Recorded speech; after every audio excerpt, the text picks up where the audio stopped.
கிறிஸ்துவுக்குள் பிரியமானவர்களே, கர்த்தரும் இரட்சகருமாய் இயேசு கிறிஸ்துவின் ஈடு நீட்ட நாமத்தினாலே உங்கள் யாவருக்கும் என் அன்பின் வாழ்த்துக்களை தெரிவித்துள்ளேன். தேவன் அருளிய அப்பம் மினிஸ்ட்ரி மூலியமாக உங்களோடு சந்திப்பதில் மிகுந்த மகிழ்ச்சி அடைகிறேன். தினந்தோறும் அதிகால வேளையிலே பரிசுத்த வேதாந்தத்திலிருந்து ஒரு பகுதியை நாம் தியானித்து நம்முடைய குடும்ப பாதுகாப்பிற்காக நாம் ஜெபித்து வருகிறோம். அதிகால வேளையிலே கர்த்தருடைய பிள்ளைகளை இணைந்திருங்கள். ரோமர் 8ஆம் அதிகாரம் 1 முதல் 9 ஆகிய வசனங்களிலே கிறிஸ்து இயேசுக்குட்பட்டவர்களாய் இருந்து மாம்சத்தின்படி நடவாமல் ஆவியின்படியே நடக்கிறவர்களுக்கு ஆக்கினை தீர்ப்பு இல்லை. கிறிஸ்து இயேசுவினாலே ஜீவனுடைய ஆவியின் பிரமாணம் என்னை பாவம் மரணம் என்பவைகளின் பிரமாணத்தினின்று விடுதலையாக்கிற்று. அது எப்படி எனில், மாம்சத்தினாலே பலவீனமாய் இருந்த நியாயப்பிரமாணம் செய்யக்கூடாததை தேவனே செய்யும்படிக்கு தம்முடைய குமாரனை பாவ மாம்சத்தின் சாயலாகவும் பாவத்தை போக்கும் பலியாகவும் அனுப்பி மாம்சத்திலே பாவத்தை ஆக்கினைக்குள்ளா தீர்த்தார். மாம்சத்தின்படி நடவாமல் ஆவியின்படி நடக்கிற நம்மிடத்தில் நியாயப்பிரமாணத்தின் நீதி நிறைவேறும்படி அப்படி செய்தார். அன்றியும் மாம்சத்தின்படி நடக்கிறவர்கள் மாம்சத்துக்குரியவைகளை சிந்திக்கிறார்கள், ஆவியின்படி நடக்கிறவர்கள் ஆவிக்குரியவைகளை சிந்திக்கிறார்கள். மாம்ச சிந்தை மரணம், ஆவியின் சிந்தையோ ஜீவனும் சமாதானமாம். எப்படி என்றால், மாம்ச சிந்தை தேவனுக்கு விரோதமான பகை. அது தேவனுடைய நியாயப்பிரமாணத்துக்கு கீழ்ப்படியாமலும் கீழ்ப்படிய கூடாமலும் இருக்கிறது. மாம்சத்துக்குட்பட்டவர்கள் தேவனுக்கு பிரியமாய் இருக்க மாட்டார்கள். தேவனுடைய ஆவி உங்களில் வாசமாய் இருந்தால் நீங்கள் மாம்சத்துக்குட்பட்டவர்களாய் இராமல் ஆவிக்குட்பட்டவர்களாய் இருப்பீர்கள். கிறிஸ்துவின் ஆவி இல்லாதவன் அவருடையவன் அல்ல. ஹல்லேலூயா. இன்னைக்குள்ள செய்தி என்ன அப்படின்னா, ரோமர் 8ஆம் அதிகாரம் 1 முதல் 9 ஆகிய வசனங்கள் புதிய ஏற்பாட்டில் 215வது பக்கத்துல இருக்கு. இன்னைக்கு ஒரு முக்கியமான செய்தி, கிறிஸ்து இயேசுக்குட்பட்டவர்களாய் இருந்து மாம்சத்தின்படி நடவாமல் ஆவியின்படியே நடக்கிறவர்களுக்கு ஆக்கினை தீர்ப்பு இல்லை. இப்போ மாம்சம் ஆவி என்று ரெண்டா பிரிக்க வேண்டியிருக்கு. ஏன்னா மாம்ச சிந்தை மரணம், ஆவியின் சிந்தையோ ஜீவனும் சமாதானமாம் என்று எழுதப்பட்டிருக்கு. ஒரு மனுஷன் மாம்ச சிந்தையில இருக்கும்போது அவன் மரணத்துக்கு நேரா போயிட்டு இருக்கான். அவன் தேவனுக்கு பிரியமான ஒரு வாழ்க்கை இருக்காது. அதே நேரத்திலே இயேசு கிறிஸ்துவை ஒரு மனுஷன் சொந்த ரட்சகரா ஏற்றுக்கொள்ளும் போது என்ன நடக்கும் அதையும் அறிந்து கொள்ளணும். ஏன்னா ரெண்டு பக்கமும் எப்போதுமே அறிந்து கொள்ளணும். ஆவிக்குரிய சரீரமும் இருக்கு, மாம்சத்துக்குரிய சரீரமும் இருக்கு. ஆவிக்குரிய மனிதன் இருக்கான், பழைய மனுஷனும் இருக்கான். இந்த பழைய மனுஷன் என்ன செய்வான் அப்படின்னா, பழைய வாழ்க்கை நல்லா இருக்கே அப்படின்னு சொல்லி பழைய வாழ்க்கைக்குள்ள திரும்புவான். ஆனா புதிய மனுஷன் எப்படி இருப்பான் அப்படின்னா, பரலோகத்துக்கு போகணும் அந்த தரிசனத்துல இருப்பான். இப்போ ரெண்டு விதமான குணங்கள், ரெண்டு விதமான கேரக்டர், ரெண்டு விதமான எல்லாமே ரெண்டா இருக்கு. அவிசுவாசம் விசுவாசம், பரிசுத்தம் அசுத்தம், நீதி அநீதி. பிதாவாகி தேவன், இந்த உலகத்திலே பொய்யின் பிதா, இப்படி எல்லாமே ரெண்டா இருக்கு. நம்ம மாம்சத்துல இயேசு கிறிஸ்துவை நம்ம அறிக்கை பண்றோம். கள்ள தீர்க்கதரிசி, கள்ள ஊழியர்கள், கள்ள ஓநாய்கள், கள்ள அப்போஸ்தலர்கள், கள்ள சகோதரர்கள், இவங்கெல்லாம் மாம்சத்துல இயேசு கிறிஸ்துவை அறிக்கை பண்ண மாட்டாங்க. அப்ப இந்த கடைசி காலத்துல எல்லாமே ரெண்டா போயிட்டு இருக்கும். நம்ம பரலோகத்துக்குள்ள போகணும் அப்படின்னா பரலோக சிந்தை. பரலோக சிந்தை அப்படின்னா என்ன அர்த்தம் அப்படின்னா, என்னை அவர் பார்த்துட்டு இருக்காரு, நான் எப்படி வாழ்றேன், பரலோகத்துல தேவன் என்னை பார்த்துட்டு இருக்காரு. ஒரு காலத்துல நான் இஷ்டம் போல வாழ்ந்துட்டேன், ஆனா இப்ப நான் அப்படி வாழ முடியாது. இப்ப என் இதயத்துக்குள்ள இயேசு கிறிஸ்து இருக்கிறார். நான் உலக பிரகாரமாக உலக மக்கள் மாதிரி அவங்க பின்னாடி நான் போக முடியாது. ஏன்னா இப்போ என் இதயத்துக்குள்ள பரிசுத்த வேதாவும் இருக்கு. நான் எப்படி வாழணும் ஆவியானவர் லீடிங், ஆவியானவர் கற்றுத் தருவார். ஆவியானவர் சொல்லும் போது அவருடைய சத்தத்துக்கு நான் செவி கொடுக்கணும். இன்னைக்கு ஒரு மனுஷனுடைய வாழ்க்கையில ஆசீர்வாதம் வேணும் அப்படின்னா முதல்ல கர்த்தருக்கு செவி கொடுக்கணும். கர்த்தருக்கு செவி கொடுக்கும் போது அவனுடைய வாழ்க்கையிலே நிறைய ஆசீர்வாதம் இருக்கு. அதே நேரத்தில் சத்துரு கொண்டு வருகிற போராட்டம், அந்த சத்துரு கொண்டு வருகிற போராட்டம் அப்படின்னா என்ன அர்த்தம் அப்படின்னா பழைய நினைவுகள், பழைய காரியங்கள், பழைய ஃப்ரெண்டு, பழைய வாழ்க்கையில் உள்ள காரியங்கள், இது எல்லாமே சத்துரு உள்ள கொண்டு வந்து எதையாவது ஞாபகப்படுத்தி பழைய வாழ்க்கைக்கு திரும்ப பார்ப்பான். ஆனா கர்த்தருடைய பிள்ளைகள் என்ன செய்யணும்? நான் கிறிஸ்துவுக்குள் இருக்கிறேன்னா என்னோட சிந்தை பழைய வாழ்க்கைக்குள்ள போகுதா? இதை முதல்ல ஒரு மனுஷன் கண்டுபிடிக்கணும். இதை ஒரு மனுஷன் கண்டுபிடிக்கணும் அப்படின்னா அவங்க கையில பைபிள் எடுத்து வாசிக்காமல் கண்டுபிடிக்க முடியாது. வயசான பாட்டி ஸ்கூலுக்கே போல, ஆனால் அவ்வளோ அழகா வரக்கூடிய காரியத்தை தரிசனமா பார்த்து சொல்லிடுவாங்க. என்ன காரணம், எப்படி அப்படின்னு சொல்லி கொஞ்சம் பின்னாடி போய் ஆழமா யோசிக்கும் போது அந்த பாட்டி இரவும் பகலுமாக ஜெபிக்கிற பாட்டியா இருந்தாங்க. தீமை வெறுத்து இருக்காங்க. குடும்பத்திலே கணவர் மதுபான அடிமையில 50 வருஷமா இருந்திருக்காரு. ஆனால் எல்லாவற்றையும் பொறுத்து கொண்டு கண்ணீரோடு ஜெபித்து கொண்டே இருக்காங்க. அவங்களுக்கு அந்த தீர்க்க தரிசன வரம் செயல்பட்டுச்சு. இந்த கடைசி காலத்துல ஒரு குடும்பம் தேவனுக்கு பிரியமானபடி வாழ ஆரம்பிச்சாச்சு அப்படின்னா அபிஷேகத்தை பெற்றுக்கொள்ள முடியும், வரங்களை பெற்றுக்கொள்ள முடியும், கனி உள்ள ஒரு வாழ்க்கை வாழ முடியும். நல்லா யோசித்து பாருங்களேன். கணவர் 50 வருஷம் மதுபான அடிமை, போதை அடிமை. இந்த 50 வருஷம் மதுபான அடிமை, ஆனா 50 வருஷமும் கணவர் கூட வாழ்ந்திருக்காங்க. இப்ப நம்ம வாழ்ற காலம் கடைசி காலம். இந்த கடைசி காலத்துல இன்னும் அக்கிரமம் பெருகிட்டு இருக்கு. இந்த காலத்திலையும் தேவனுக்கு பிரியமானபடி வாழ முடியும். தேவனுக்கு பிரியமானபடி வாழும் போது ரகசியங்களை பேசுவார். இப்ப காலையில இந்த செய்தி கேட்குறீங்க. எத்தனையோ குடும்பத்துல தேவன் அருளி அப்படின்னு சொல்லி டைப் பண்ணி பாக்குறீங்க. உங்க இருதயத்துக்குள்ள என்ன காரியம் இருக்கோ அது தேவனுக்கு மட்டும்தான் தெரியணும். எல்லா மனுஷன்ட்டையும் போய் சொல்லி சொல்லி பார்த்து, ஐயா நான் நிறைய வெட்டு போய் ஜெபம் பண்ணிட்டேன், எனக்கு இன்னும் நடக்கல அப்படிம்பாங்க. ஒரு சின்ன காரியம் மனுஷன்ட்ட போய் சொல்ல சொன்னாரா? இவங்களா மனுஷன்ட்ட போய் சொல்லி சொல்லி பல சிக்கலுக்குள்ள ஆளாயிருந்தாங்க. ஒரு மனுஷன் கிறிஸ்துவுக்குள் இருந்தால் அவனுக்கு ஆக்கினி தீர்ப்பு இல்லையா? அப்படின்னா என்ன அர்த்தம் அப்படின்னா பாவத்துக்கு செத்து நீதிக்கு பிழைத்திருப்பான். ஒரு மனுஷன் பாவத்துக்கு செத்து போனதுக்கு அப்புறம் மறுபடியும் பாவத்துக்குள்ள தள்ள முடியாது. ஏன் அப்படின்னா அவனுக்குள்ள இயேசு கிறிஸ்து இருப்பார். ஹல்லேலூயா. நம்ம இருதயத்துக்குள்ள இயேசு கிறிஸ்து இருப்பாரானால் நம்ம புது சிருஷ்டி, நமக்கு ஆக்கினி தீர்ப்பு இல்லை. அப்ப இன்னொரு பக்கம் இருக்கு, அதையும் நம்ம சொல்லணும்ல. இந்த மாம்ச சிந்தை அப்படின்னா என்ன அர்த்தம் அப்படின்னா இந்த உலகத்தோடு கனெக்டிங். உலக மக்களுக்கு பின்னாடி போயிட்டு இருப்பாங்க. கையில பைபிள் எடுத்து வாசிக்க மாட்டாங்க, தேவனை தேட மாட்டாங்க, ஞாயிற்றுக்கிழமை கடமைக்காக சர்ச்சுக்கு போயிட்டு வந்துருவாங்க.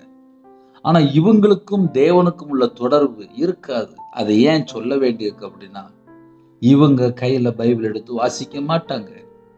ஜெபம் ஒரு 2 நிமிஷம் ஸ்தோத்திரம் ஸ்தோத்திரம் ஸ்தோத்திரம் சொல்லிட்டு வேக வேகமா உலகத்துக்குள்ள போயிருந்தாங்க. உலகத்துக்குள்ள போனதுக்கு அப்புறம் முதல்ல யாரை மறந்துருந்தாங்க அப்படின்னா தேவனை மறந்து அவருடைய வார்த்தையை விட்டு வழி விலகும் போது அவங்க மாம்ச சிந்தைக்குள்ள போயிருந்தாங்க. இன்னைக்கு மாம்ச சிந்தை அப்படின்னா என்ன, ஆவிக்குரிய சிந்தை அப்படின்னா என்ன? அப்ப கலாத்தியர் 5ஆம் அதிகாரம் 19 23 24 ஆகிய வசனங்கள் வரைய நம்ம வாசிக்கும் போது அதுல ஆவிக்குரிய ஒரு மனுஷன் எப்படி இருப்பான், மாம்சத்துக்குரிய ஒரு மனுஷன் எப்படி இருப்பான், அந்த ரெண்டுமே அங்க எழுதப்பட்டிருக்கு. ஒரு மனுஷன் மாம்சத்துக்குரிய வாழ்க்கையில இருக்கும்போது எங்கேயாவது ஒரு பாவ அடிமையில வாழ்ந்துட்டு இருப்பான். அதே நேரத்தில் கிறிஸ்துவுக்குள் ஒரு மனுஷன் இருக்கிறான் அப்படின்னா பழைய வாழ்க்கை ஃபுல்லா செத்து போன வாழ்க்கையா இருக்கும். நான் 2017 முதல் பிரசங்கம் ஒரு சர்ச்சில் எனக்கு கூப்பிட்டுருந்தாங்க. நான் போய் பிரசங்கம் பண்ண போனேன். கரெக்டாக அரை மணி நேரம் தான். அந்த அரை மணி நேரத்தில் 30 வசனம் பேசினேன். அந்த 30 வசனமும் பேசி விளக்கமாக பேசி முடிச்சதுக்கப்புறம் அங்கே இருக்கிற சபை எழுதினர், அரை மணி நேரத்தில் ஒரு 4-5 வசனம் போதும், அதை கொஞ்சம் விளக்கமாக சொன்னால் நல்லாயிருக்கும் அப்படின்னாங்க. சரியா, நான் இன்னும் கொஞ்சம் பழகிக்கிடுறேன் அப்படின்ட்டு வந்தேன். அன்னைக்கு தான் முதல் மெசேஜ் 2017. என்ன மெசேஜ் அப்படின்னு சொல்லி பார்க்கும்போது முதல் மெசேஜ் கிறிஸ்துவுக்குள் அடக்கம் பண்ணப்பட்டீர்கள். 2017 சிஎஸ்ஐ சர்ச்சு கிளை சபை அதில் போய் முதல் செய்தி கொடுக்கும்போது முதல் செய்தியினுடைய டாபிக் என்ன அப்படின்னா கிறிஸ்துவுக்குள் அடக்கம் பண்ணப்பட்டீர்கள். ஒரு மனுஷன் கிறிஸ்துவுக்குள் அடக்கம் பண்ணப்பட்டிருந்தால் அவனுடைய வாழ்க்கையிலே பழைய சுபாவம், பழைய எண்ணங்கள், இதயத்தினுடைய அந்த பழைய நினைவு, நம்ம இதயத்துக்குள்ள அந்த பழைய காரியங்கள், நம்ம சரீரத்தில் உள்ள அந்த பழைய பாவங்கள், இது மட்டும் இல்லாமல் தலைமுறை சாபம், தொடர்ந்து வருகிற அந்த விக்கிரத்துடைய கட்டு, மாந்திரிகம், பில்லி சூனியம், ஏவல், இயேசுவை சொந்த இரட்சகரா ஏற்றுக்கொள்றதுக்கு முன்பாக பழைய வாழ்க்கையில எதெல்லாம் இருந்துச்சோ அதுல தேவையில்லாத காரியங்கள், தேவையில்லாத பாவ காரியங்கள், அசுத்த காரியங்கள், அருவருப்பான காரியங்கள், பொய்யான காரியங்கள், மீறுதல், துன்மார்க்கமான வாழ்க்கை, இது எல்லாமே அந்த பழைய காரியங்கள். அந்த முதல் பிரசங்கம் எப்படி இருந்துச்சு அப்படின்னா கிறிஸ்துவுக்குள் அடக்கம் பண்ணப்பட்டீர்கள். கிறிஸ்துவுக்குள் அடக்கம் பண்ணப்பட்டால் என்ன இருக்கும், எப்படி இருக்கும், அதை நம்ம சொல்லணும் அப்படின்னா ஒரு முக்கியமான ஒரு 3 பாயிண்ட் சொல்லி ஆகணும். ஒரு மனுஷன் செத்து போனதுக்கு அப்புறம் அடக்க ஆராதனை. இப்போ நாங்கள் திருநெல்வேலி பகுதியில் இருக்கிறோம். ஒரு மனுஷன் இந்த பூமியில் எப்படிலாம் வாழ்கிறாங்களோ மரணத்துக்கு அப்புறம் நியாய தீர்ப்பு. இந்த பூமியில் ஒரு மனுஷன் மரித்ததுக்கு அப்புறம் முதல்ல எல்லாரையும் கூப்பிட்டு அதுக்கப்புறம் அடக்காராதனை. அந்த அடக்காராதனை முடிஞ்சதுக்கு அப்புறம் ஒரு 3 நாள் 4 நாள் கழிச்சு அந்த இடம் எப்படி இருக்கும்?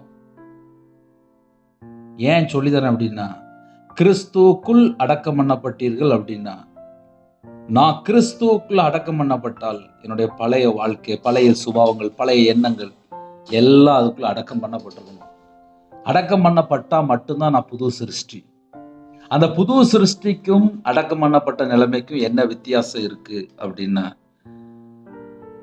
என் வாழ்க்கையில எனக்கு ஒருத்தன் மாந்திரியம் பண்ணிக்கிட்டே இருந்தான். கிட்டத்தட்ட 2008 இருந்து ஒரு 13 வருஷம் செழிப்பா மாந்திரியம் பண்ணிக்கிட்டே இருந்தான். நான் 2016 முழு நேரம் ஊழியத்துக்கு வந்துட்டேன். கையில் பைபிள் எடுத்து வாசிக்க ஆரம்பிச்சிட்டேன். எனக்கு பைபிள்லேயே ரொம்ப பிடிச்ச நிறுவம் எது அப்படின்னா ரோமர். ரோமர் எனக்கு ரொம்ப பிடிக்கும். பல தடவை ரோமர் வாசித்திருக்கேன். ரோமர் வாசிக்கும்போது நியாயப்பிரமாணம் எப்படி நிறைவேறுது, ஆவிக்குரிய மனுஷன் எப்படி இருப்பான், ரொம்ப ஆழமாக உட்காந்து பொறுமையாக உட்காந்து மணிக்கணக்காக வாசித்துட்டு இருப்பேன். அதை ஏன் சொல்கிறேன் அப்படின்னா வேதத்தை எந்த அளவுக்கு நம்ம வாசிக்கிறோமோ அந்த அளவுக்கு நம்முடைய ஆவிக்குரிய வாழ்க்கை நல்லா இருக்கும்.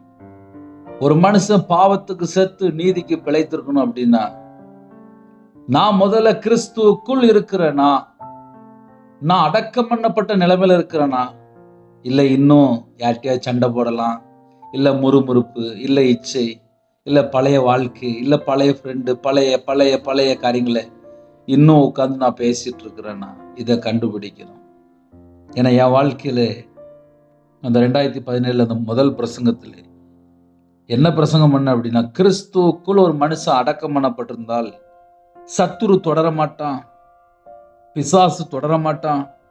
ஆவிக்குரிய வாழ்க்கையில ஒரு மனுஷன் ஜெனிப்பிக்கப்பட்டால் அந்த மனுஷனுடைய வாழ்க்கை அதுக்கப்புறம் எல்லாமே ஸ்பிரிச்சுவல் தான். இருதய மனக்கண்கள் திறக்கப்படும், தேவனுடைய சத்தம் கேட்க முடியும், தேவனோடு தொடர்பு கொள்ள முடியும், பரிசுத்த ஆவியானவர் நம்ம இதயத்துக்குள்ள அழகா பேசுவாரு. எதெல்லாம் பாவ காரியம், எதெல்லாம் பரிசுத்தம், எப்படி வாழணும், எப்படி வாழக்கூடாது, எல்லாமே நமக்கு ஆவியானவர் கற்றுத் தருவார். ஆவியானவர் நமக்குள்ள இருக்கும்போது நம்ம முதல்ல நிதானிக்கலாம். நான் இப்போ மாம்சத்துல பேசிட்டு இருக்கிறேனா, இல்ல நான் ஆவியில பேசிட்டு இருக்கிறேனா? நான் மாம்சத்தோடு நான் வாழ்ந்துட்டு இருக்கிறேனா, இல்ல நான் ஆவியில வாழ்ந்துட்டு இருக்கிறேனா? ஐயா, மாம்சத்தோடு வாழ்றதுன்னா என்ன, ஆவியில வாழ்றதுன்னா என்ன? வசனத்தின்படி நான் கீழ்ப்படிந்து ஆவியானவருடைய சத்தத்துக்கு நான் செவி கொடுக்கும் போது நான் ஆவியில இருக்கிறேன். இல்ல மனுஷனுடைய சத்தத்தை கேட்டு அவங்க சொல்ற பிரகாரம்லாம் நான் பின்னாடி போயிட்டு இருக்கும்போது, நான் மனுஷன் பின்னாடி போகும்போது நான் மாம்சத்துல போயிட்டு இருக்கேன். மாம்ச சிந்தை மரணம். இதை ஏன் சொல்ல வேண்டியிருக்கு அப்படின்னா, ஆவிக்குரிய வாழ்க்கையில என்னால வளர முடியல அப்படிம்பாங்க. என்ன காரணம்? யார் பின்னாடி போயிட்டு இருக்கோம்? யாருடைய சத்தத்துக்கு செவி கொடுக்கும்? ஆதியாகமம் 3ஆம் அதிகாரத்திலே ஆதாம் ஏவாள் எல்லாருக்கும் தெரியும், உலகம் முழுவதும் தெரியும். இவங்க யாருடைய சத்தத்துக்கு செவி கொடுத்தாங்க? சர்ப்பம். சர்ப்பத்தினுடைய சத்தத்துக்கு செவி கொடுத்தோடனே அவங்களோட வாழ்க்கை என்னவா மாறிட்டு? சாபத்துக்குள்ளே. இந்த சாபம் ஏன் வந்துச்சு? சர்ப்பத்தினுடைய சத்தத்துக்கு செவி கொடுக்கும் போது சாபம் இல்லை என்றாகுது. ஐயா, என் வாழ்க்கையில சாபம் போகணும், எனக்கு இனிமேல் சாபமே இருக்கக்கூடாது அப்படின்னா, நான் முதல்ல கிறிஸ்துவுக்குள் இருக்கிறேனா, இல்ல நான் உலகத்துக்குள்ள இருக்கிறேனா? ஐயா, அதை எப்படி நான் கண்டுபிடிக்க? இது ஒரு நல்ல கேள்வி. இதை நாங்க எப்படி கண்டுபிடிக்க? நீங்க பிரசங்கம் பண்றீங்க, நாங்க கேட்கிறோம். எங்களுக்கும் ஆவியில வளர்ந்து சொல்லி ஒரு ஆசை இருக்கு. அதை நாங்க எப்படி கண்டுபிடிக்க முடியும்? ஒரு கடையில போய் ஒரு மெழுகுத்திரி வாங்குறோம், ஒரு தீப்பெட்டி வாங்குறோம். இங்கிலீஷ்ல சொல்லணும்னா கேண்டில், ஒரு மேட்ச் பாக்ஸ் வாங்கிட்டு வந்து நம்ம வீட்டுல எப்போ கரண்ட் இல்லையோ அப்போ அந்த மெழுகுத்திரிய அழகா நம்ம பத்த வைப்போம். எந்த இடத்துல இருள் இருக்கோ அந்த இடத்துல அந்த மெழுகுத்திரி பத்த வைக்கும் போது அந்த ரூம் வெளிச்சமா இருக்கும். நம்ம வாழ்க்கையில எங்கெல்லாம் இருள் இருக்கோ அந்த இடத்துல நம்ம வசனத்தை சொல்லும் போது நம்ம வாழ்க்கை வெளிச்சமா மாறும். அப்படின்னா என்ன அர்த்தம்? அப்படின்னா, நான் கிறிஸ்துவுக்குள் அடக்கம் பண்ணப்பட்டவன், எனக்குள் இயேசு கிறிஸ்து இருக்கிறார், நான் பாவத்துக்கு செத்து நீதிக்கு பிழைத்திருக்கிறேன்.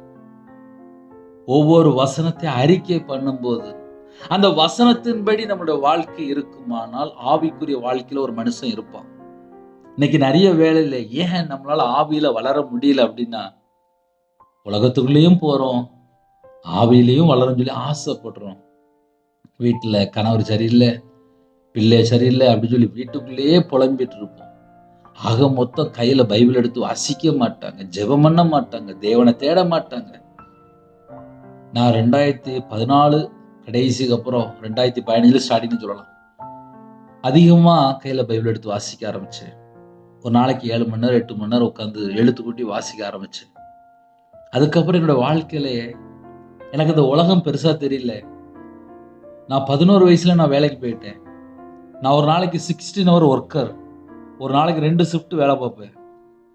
எனக்கு தெரிஞ்சதெல்லாம் வேலை செய்யணும், நல்ல பணம் சம்பாதிக்கணும், அது மட்டும்தான் எனக்கு தெரியும். என்னைக்கு நான் கையில பைபிள் எடுத்து வாசிக்க ஆரம்பிச்சேனோ எனக்கு அந்த வியாபாரம் பெருசா தெரியல. எனக்கு மாந்திரியம் பண்ணியிருந்தாங்க. நான் பல லட்சங்கள் கடன்ல இருந்தேன், 1/2 கோடி கடன்ல இருந்தேன். எனக்கு அது பெருசா தெரியல. எனக்கு மாந்திரியம் பண்ணி எல்லாம் நஷ்டமாயிட்டு இருக்கு, அது எனக்கு பெருசா தெரியல. நான் கையில பைபிள் எடுத்து வாசிக்க ஆரம்பிச்சதுக்கு அப்புறம் பொய் சொன்னால் நாசம் அடைவது சொல்லி போட்டுருந்துச்சு. நான் என்ன தர்ம யோசித்து பார்த்தேன், ஆமாப்பா, என் வாழ்க்கையில நான் பொய் பேசி தானே வாழ்ந்துட்டு இருக்கிறேன். வியாபாரத்தில் இருக்கும்போது எப்படினாலும் ஒரு பொருள் விற்கவோ ஒரு பொருள் வாங்கவோ இல்லை ஒரு கடன் திருப்பி கொடுக்க முடியல, திருப்பி செலுத்த முடியல அப்படின்னா எப்படியாவது ஒரு பொய் பேச வேண்டியிருக்கு. இதுதானப்பா என்னுடைய நிலைமை. ஆனா வசனம் போட்டிருக்கு, அழகா எழுதப்பட்டிருக்கு, பொய் பேச விடான்னு சொல்லி போட்டிருக்கு. பொய் பேசினால் 2ஆம் மரணமாகி அக்கினியும் கந்தம் எரிகிற கடல் தான் பங்கா. பொய் பேசினா என்ன அர்த்தம் அப்படின்னு சொல்லி பைபிள் ஃபுல்லா பிரட்டி பார்த்ததுல, பொய்க்கு பிதா நம்ம இருதயத்துக்குள்ள வந்துருவான். என் இருதயத்துக்குள்ள பிதா, குமாரன், பரிசுத்த ஆவியான இருக்கணும் அப்படின்னா நான் பொய் பேசுறத நிறுத்தணும்னு சொல்லி ஆசைப்பட்டேன். இது எதுக்கு நான் உங்களுக்கு சொல்லித்தரேன் அப்படின்னா, ஆவியில வளரணும்னு நம்ம நினைக்கிறோம். அதுக்கு எந்த அளவுக்கு நம்ம முயற்சி எடுத்தோம். மாம்ச சிந்தை மரணம் சொல்லி போட்டிருக்கு. இன்னைக்கு நிறைய குடும்பத்துல பணம் சம்பாதிக்கிறதுக்காக எத்தனை பொய். நல்லா யோசித்து பார்ப்போமே. ஒரு குடும்பத்தை அழிக்கிறாங்க, ஒரு குடும்பத்தை அழிச்சு பணம் சம்பாதிக்கிறாங்க. ஆனா உண்மையா வாழ்ந்துட்டு இருந்தால் தேவன் கூட இருப்பார். பொய்யா வாழும்போது பிசாசு தாங்க இருப்பான். ஏனே எங்களால ஆவியில வளர முடியல அப்படின்னா, பொய், வாயை திறந்தா பொய், டிசைனா பொய் பேசுவாங்க. மனைவிட்ட ஒரு பொய், வெளியில போகும்போது ஒரு பொய், தெரிஞ்சவங்கள்ட்ட ஒரு பொய், தெரியாதவங்கள்ட்ட ஒரு பொய், எத்தனை பொய். ஆவியில வளரணும்னு நினைக்கும் போது விட வேண்டிய காரியத்தை விட்டா மட்டும்தான் ஆவிக்குரிய வாழ்க்கையில வளர முடியும். முதல் வசனத்துல அழகா எழுதப்பட்டிருக்கு, மாம்சத்தின்படி நடவாமல். இன்னைக்கு எத்தனை குடும்பத்துல மாம்சத்தின்படி நடந்து எத்தனை பாவத்துக்குள்ள மறுபடியும் மறுபடியும் மறுபடியும் மறுபடியும். என்ன காரணம்? வசனம் என்ன எழுதப்பட்டிருக்கு? கிறிஸ்து இயேசுக்குட்பட்டவர்களா இருந்து இருக்கிறோமா? அதான் கேள்வி. கிறிஸ்து இயேசுக்குட்பட்டவர்களா இருந்தால் அவங்களுக்கு நித்திய ஜீவன். அதே நேரத்தில் மாம்சத்தின்படி நடந்தால் இந்த உலகத்துக்குள்ளதான் எதையா உட்காந்து யோசிச்சுட்டு இருப்போம், உட்காந்து அழுதுட்டு இருப்பாங்க. ஐயோ, என் சொத்தை எழுதி வாங்கிட்டானே, என் நகையெல்லாம் வாங்கிட்டானே, ஐயோ அப்படின்னு சொல்லி உட்காந்து புலம்பிட்டு இருப்பாங்க. வாழ்க்கையே முடிஞ்சிடும். நானும் வியாபாரத்தில் இருக்கும்போது சொந்த வீடை விற்றேன், நகையெல்லாம் விற்றேன், நஷ்டப்பட்டேன், நடுரோட்டுக்கு வந்தேன். என் குடும்பத்திலே சகல செழிப்போடு இருந்தேன். ஆனால் மாந்திரியத்தில் கட்டப்பட்ட நிலைமையில் இருக்கும்போது கஷ்டப்பட்டு நடுரோட்டுக்கு வந்தேன். ஆனால் கையில் பைபிள் எடுத்து வாசிக்கும்போது எனக்கு பணமும் பெருசாக தெரியல. நான் நஷ்டப்பட்டு நடுரோட்டில் நின்னேன். எனக்கு அதுவும் எதுவுமே தெரியல. ஏன் அப்படின்னு, அந்த வார்த்தை, ஜீவனுள்ள வார்த்தையை இருதயத்துக்குள்ள போயிட்டு இருக்கும்போது இந்த உலகத்துக்குள்ள காரியம் எனக்கு எதுவுமே பெருசா தெரியல. ஆனா கையில பைபிள் எடுத்து வாசிக்கும்போது கண்ணீர் வளர்ந்துரும். அது எப்படிதான் வரும்னு எனக்கு தெரியாது. அந்த வசனத்தை வாசிக்கும், அந்த வசனத்தை நான் கீழ்படியிலப்பா, அதனாலதானே நான் உங்களை விட்டு தள்ளி போயிட்டேன் அப்படின்னு சொல்லி ஒவ்வொரு வசனத்தை வாசிக்கும் போது கண்ணீர் வடிப்பேன். இதை ஏன் சொல்லிதரேன் அப்படின்னா, தேவனுக்கு முன்பாக நம்ம எப்படி இருக்கிறோம். ஒரு மனுஷன் அதை யோசிக்க ஆரம்பிச்சாச்சு அப்படின்னா அவங்க ஆவியில டக்கு டக்குன்னு வளரலாம். இன்னைக்கு இந்த உலகத்துள்ள காரியம், பல மணி நேரம் உட்காந்து செல்போனு, பல மணி நேரம் உட்காந்து டிவியும் பார்க்கும்போது எங்கோடைய ஆவியில வளர முடியும்? நான் ஒரு கிராமத்துல ஒரு தாயாரை பார்த்தேன். பக்கத்து வீட்டில் நான் பேசிட்டு இருந்தேன். அதுக்கு பக்கத்து வீட்டில் 5 நிமிஷம் ஹிந்தி பாட்டு, 5 நிமிஷம் கிறிஸ்டியன் பாட்டு, அப்புறம் 5 நிமிஷம் அப்புறம் தமிழ் பாட்டு.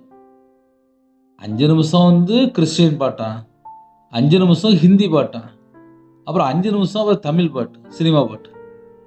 எப்படி ஆவியில் வளர முடியும்? 5 நிமிஷம் கிறிஸ்டியன் பாட்டு கேட்குறாங்க, அடுத்த 5 நிமிஷம் சினிமா பாட்டும் கேட்குங்க, அடுத்த 5 நிமிஷம் ஹிந்தி பாட்டும் கேட்டுக்கிறாங்க. எல்லாத்தையும் மாற்றி மாற்றி மாற்றி மாற்றி பார்த்துட்டே இருக்காங்க. அப்படின்னா என்ன அர்த்தம் அப்படின்னா, ஒரு மனுஷன் உலகத்துக்குள்ள போயிட்டு போயிட்டு போயிட்டு போயிட்டு வரும்போது ஆவிக்குரிய வாழ்க்கையில வளர முடியாது. பாவத்துக்கு செத்து நீதிக்கு பிழைத்து இருக்கிறோமா? அதுதான் ஒரு நல்ல கேள்வி. பாவத்துக்கு செத்தாச்சு அப்படின்னா பிசாசு தொடர மாட்டான். ஐயா, நான் பாவத்துக்கு இன்னும் சாகல, இன்னும் என் வாழ்க்கையில பழைய பாவம்லாம் வந்துட்டு தான் இருக்கு, நான் அப்படியே தான் இருக்கிறேன் அப்படின்னா அவங்க மாம்சத்துல நடக்கிறாங்கன்னு அர்த்தம். மாம்ச சிந்தை மரணம் அப்படின்னு அர்த்தம். ஒரு மனுஷன் மாம்சத்துல வாழ்றான் அப்படின்னா தேவனுக்கு பிரியமா இருக்க மாட்டான். தேவனுக்கு பிரியமா இருக்கிற ஒரு மனுஷன் இந்த உலகத்துக்குள்ள போய் எதிலையும் போய் சிக்கி கொள்ள மாட்டான். ஒருவேளை யோசேப்பை போல பலவிதமான சோதனைகள், பலவிதமான கண்ணிகள், விசுவாச சோதனை, இந்த கடைசி காலத்துல கள்ள தீர்க்க தரிசனம், கள்ள போதகர்கள், கள்ள ஓநாய்கள், தெரிந்து கொள்ளப்பட்டவங்களும் வஞ்சிப்பாங்களாம். தெளிந்த புத்தியோட இருக்கணுமா, பிசாசுக்கு எதிர்த்து நிற்கணுமா, கர்த்தருடைய வார்த்தையில நிலைத்திருக்கணுமா, கனிவுள்ள ஒரு வாழ்க்கை வேணுமா. ஏன்னா சோதனைக்காரன் சொல்லி போட்டிருக்கு. சோதனைக்காரன் வரான். இப்ப இந்த கடைசி காலத்துல ஒரு மனுஷன் வாழணும் அப்படின்னா எப்படி வாழணும்? ஆவிக்குரிய வாழ்க்கையில வளரன்னு சொல்லி ஆசை இருக்கு, பரிசுத்தமா வாழன்னு சொல்லி ஆசை இருக்கு, நீதியை பின்பற்ற சொல்லி ஆசையா இருக்கு, உண்மையா இருக்கு சொல்லி ஆசையா இருக்கு. ஆனா முடியல. அப்ப என்ன செய்யணும்? ஒரு குடும்பத்துல 4 பேர் 5 பேர் இருக்கிறாங்க. அந்த 4 பேர் 5 பேருக்குள்ள உண்மை இல்லை. ஆவியில வளரன்னு சொல்லி ஆசை இருக்கு. கிறிஸ்து இயேசுக்குள், இன்னைக்கு நம்ம கிறிஸ்து இயேசுக்குள் இருக்கிறோமா? கிறிஸ்து இயேசுக்குள் இருந்தால் அவங்க ஆவியில இருப்பாங்க. அதே நேரத்தில் மாம்சத்தின்படி ஒரு மனுஷன் நடக்கிறான் அப்படின்னா அவன் மாம்ச கிரியையில அடிமையா இருக்கான்னு அர்த்தம். ஒருவேளை மாம்ச கிரியை என்னது அப்படின்னு ஒருவேளை யாராவது கேட்டால், கலாத்தியர் 5ஆம் அதிகாரம் 19 முதல் 23 ஆகிய வசனங்களிலே மாம்ச சிந்தை எழுதப்பட்டிருக்கு, ஆவியின் கனி எழுதப்பட்டிருக்கு. முதல்ல விபச்சாரம், ஒரு சிறிய இச்சையோடு பார்த்தால விபச்சாரம் செய்து ஆயிட்டுன்னு சொல்லி போட்டிருக்கு. வேசித்தனம், திருமணம் முடியறதுக்கு முன்னாடி தவறான தொடர்பு. அசுத்தம், அருவருப்பான காரியங்கள், காம விகாரம், பகைகள், இன்னும் நிறைய இப்படி ஒரு பெரிய லிஸ்டே இருக்கு. விக்கிரக ஆராதனை, பில்லி சூனியம், விரோதங்கள், வைராக்கியங்கள், கோபங்கள், சண்டைகள், பிரிவினைகள், மார்க்க பேதங்கள், பொறாமைகள், கொலைகள், வெறிகள், களியாட்டுகள். இப்போ நான் வேக வேகமா வாசித்துட்டேன். விக்கிரக ஆராதனை சொல்லி போட்டிருக்கு. பொருளாசை இன்னும் விக்கிரக ஆராதனை. ஐயா நான் விக்கிரகத்துக்குள்ள போல, சரி.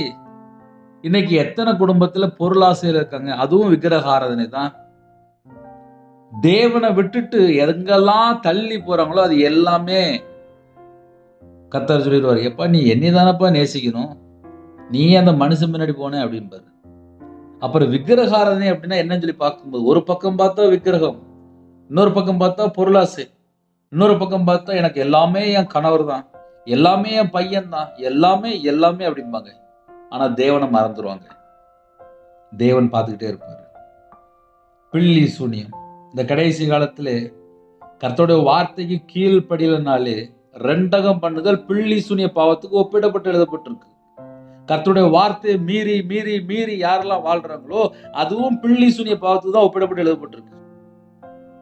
பகைகள், எப்ப பார்த்தாலும் பகை, இது நிறைய குடும்பத்துல இருக்கு. சொந்தக்காரன் இப்படி நிறைய பேசாம வாழ்ந்துட்டு இருப்பாங்க. அன்பு இல்லை. இந்த கடைசி காலத்துல என்ன இல்லைன்னா அன்பு இல்லை. உண்மையான அன்பு இருந்தால் அது வேற மாதிரி இருக்கும். இந்த கடைசி காலத்துல அந்த அன்பை பார்க்க முடியல.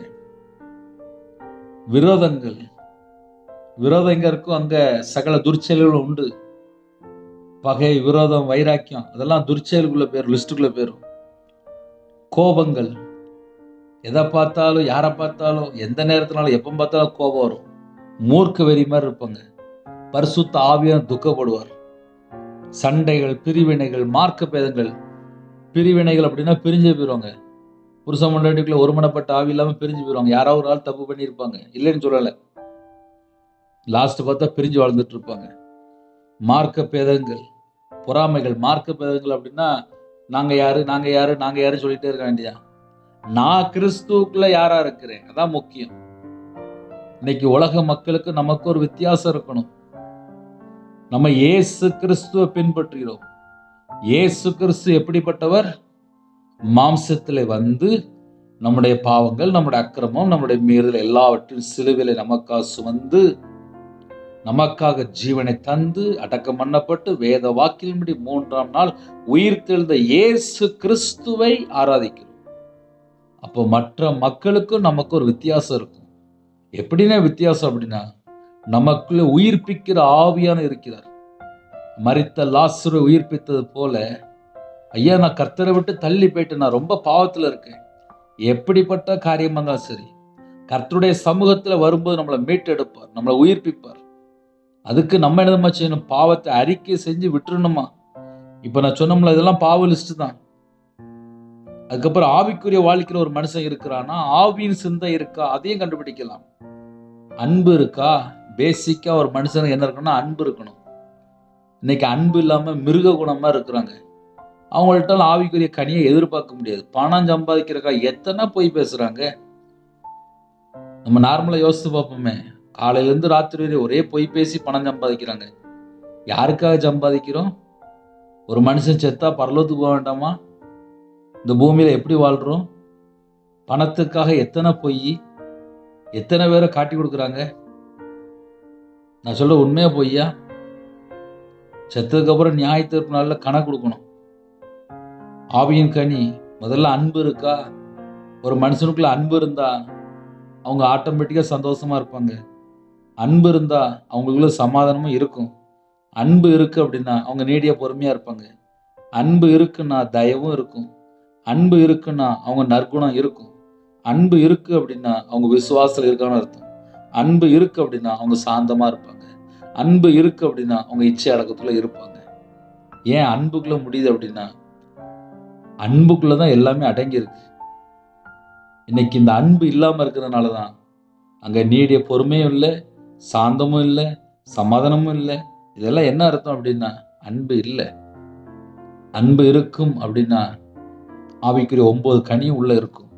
இன்னைக்குள்ள செய்தி என்ன அப்படின்னா கிறிஸ்து இயேசுக்கு உட்பட்டவர்களா இருந்து மாம்சத்தின்படி நடவாமல் ஆவியின்படி நடக்கிறவர்களுக்கு ஆக்கினி தீர்ப்பில்லை. இப்ப ஆவியின்படி நம்ம நடக்கிறோமா, மாம்சத்தின்படி நம்ம நடக்கிறோமா, நம்மை நாம் ஆராய்ந்து பார்க்கலாம். கிறிஸ்து இயேசுவினாலே ஜீவனுடைய ஆவியின் பிரமாணம் என்னை பாவம் மரணம் என்பவர்களின் பிரமாணத்தினின்று விடுதலை ஆக்கிற்றே. ஒரு மனுஷன் இயேசு கிறிஸ்துவை சொந்த இரட்சகராய் ஏற்றுக்கொண்டு தன் பாவத்தை அறிக்கை செய்து விட்டுவிடும் போது, இயேசு கிறிஸ்து ரத்தத்தினால கழுவி சுத்திகரிக்கும் போது, பாவத்துக்கு செத்து நீதிக்கு பிழைத்திருக்கும் போது, ஆவிக்குரிய வாழ்க்கையில ஒரு மனுஷன் கரெக்டா இருப்பான் அப்படின்னா அவனுக்கு ஆக்கினி தீர்ப்பு கிடையாது. அதே நேரத்திலே வசனம் தெளிவு எழுதப்பட்டிருக்கு. கிறிஸ்து இயேசுவினாலே ஜீவனுடைய ஆவியின் பிரமாணம் என்னை பாவம் மரணம் என்பவைகளின் பிரமாணத்தினின்று விடுதலை ஆக்கிற்றே. நான் பாவத்துக்கும் அடிமை கிடையாது, நான் மரணத்துக்கும் அடிமை கிடையாது. நான் இயேசுவுக்கு அடிமை, நான் தேவனுக்கு அடிமை. நான் உலகத்துக்கு மக்களுக்கோ இல்ல பாவத்துக்கோ இல்ல மரணத்துக்கோ நான் அடிமை கிடையாது. நான் தேவனுக்கு அடிமை. அப்ப கர்த்தருடைய பிள்ளைகள் ஆவிக்குரிய வாழ்க்கையில் வளரணும் அப்படின்னா கொஞ்ச நேரம் நம்ம பைபிளை பேசுறோம், கர்த்தர் ஸ்தோத்திரம் கேட்குறீங்க, உங்களுடைய ஆவிக்குரிய வாழ்க்கையில வளர்றதுக்கு ரொம்ப பிரயோஜனமா இருக்கும். டெய்லி நம்ம ஒவ்வொரு டாபிக் பேசுகிறோம். உங்களுக்கு நேரம் இருந்தால் கேளுங்க. ஒரு 1/2 hour ஆயிட்டு அதனால டைம் இருந்தால் கேளுங்க. இல்லை பகல் வேலையிலையோ உங்களுக்கு எப்போ டைம் இருக்கோ கேட்டுக்கோங்க.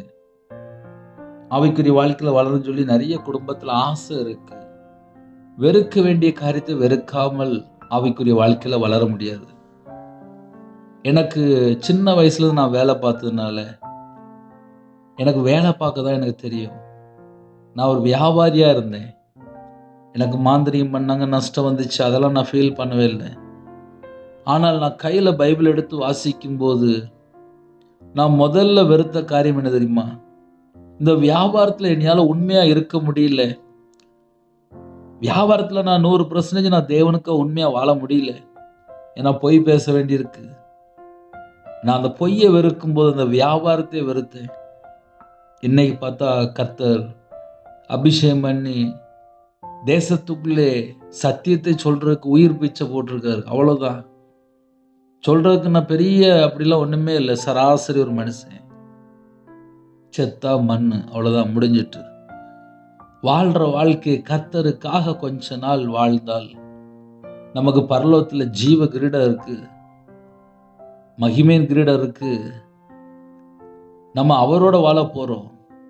இந்த பூமியில வாழ்ற வாழ்க்கை யாருக்காக வாழ்றோம், எதுக்காக வாழ்றோம், ஏன் வாழ்றோம்? கர்த்தருக்காக வாழ்றோமா இல்ல இஷ்டத்தின்படி வாழ்றோமா? இப்படிலாம் நம்ம யோசித்தால் மட்டும்தான் ஆவிக்குரிய வாழ்க்கையில நம்ம எப்படி இருக்கிறோம் சொல்லி செக் பண்ணி பார்க்க முடியும். என் வாழ்க்கையில நான் இப்படிலாம் கற்றுக்கொண்டேன், அதை அப்படியே பேசியிருக்கேன். ஒருவேளை உங்களுடைய வாழ்க்கையில் ஆவிக்குரிய வாழ்க்கையில் இது வளர்றதுக்கு பிரயோஜனமா இருந்தால் எடுத்துக்கொள்ளுங்கள். கண்களை மூடி நாம் ஜெபம் செய்வோம். அன்பின் கர்த்தாவே, நன்றியோடு துதிக்கிறோம்ப்பா. எங்க வாழ்க்கையில நாங்கள் ஆவிக்குரிய வாழ்க்கையில வளரணும்ப்பா. எங்களுக்கு கிருபை தாங்கப்பா. கால வேளையில இணைந்திருக்காங்க ஒவ்வொரு குடும்பத்தையுமே கர்த்தர் ஆசீர்வதிங்கப்பா. ஜெப அபிஷேகம் தாங்கப்பா. உமக்கு பிரியமானபடி நாங்கள் வாழணும்ப்பா. உலகத்துக்கு ஒத்த வேஷம் எங்களுக்கு வேண்டாம்ப்பா. நாங்கள் மனுஷனை பிரியப்படுத்தக்கூடாதுப்பா. தேவனுக்கு பிரியமானபடி வாழணும். அப்படிப்பட்ட கிருபையில தாங்க, உங்களுடைய வார்த்தையில நிலைத்திருக்க எங்களுக்கு கிருபை தாங்க. ஆவிக்குரிய வாழ்க்கையில ஜெனிப்பிக்கப்பட்டு ஆவிக்குரிய வாழ்க்கையில வளரணும் எங்களுக்கு கிருபை தாங்க. சத்தியத்தின்படி உங்க பிள்ளைகள் ஜெனிப்பிக்கப்படணும்ப்பா. கிருபை தாங்கப்பா. இந்த நாளிலும் இணைந்துகிற குடும்பத்தை கர்த்தர் பேர் பேராக ஆசீர்வதிங்க. பிறந்த நாள், திருமண நாள் யாரெல்லாம் கொண்டாடுறவங்களோ 1000 தலைமுறைக்கு ஆசீர்வதிச்சிருங்கப்பா.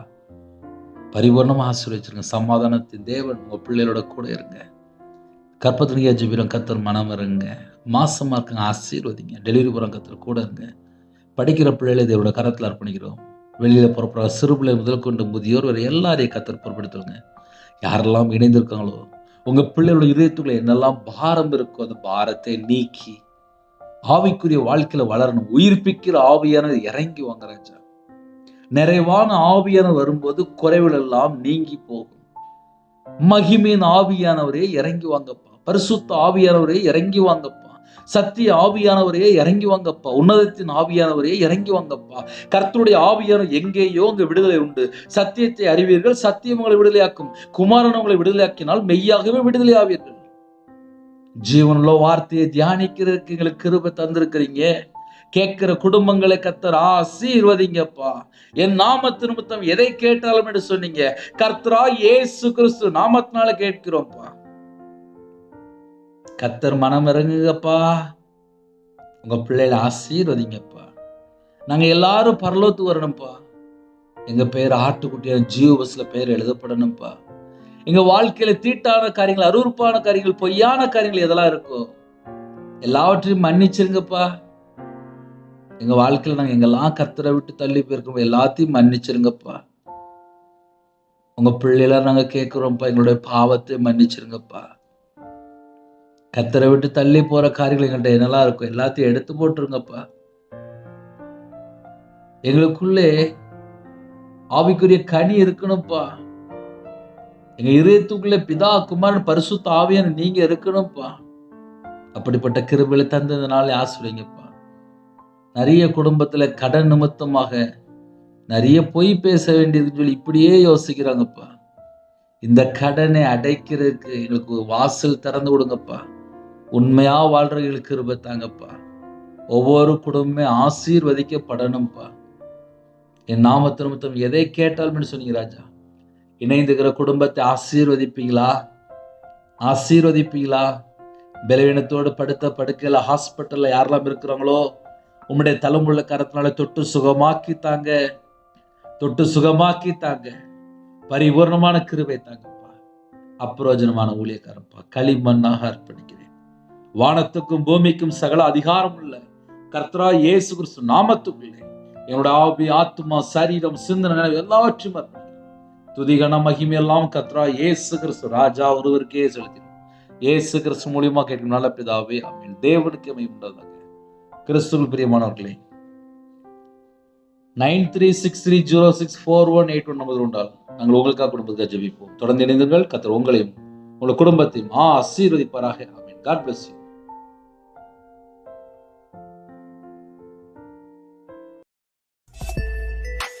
Thanks for watching. Please subscribe our channel. Click the like and share. Click the bell. God bless you.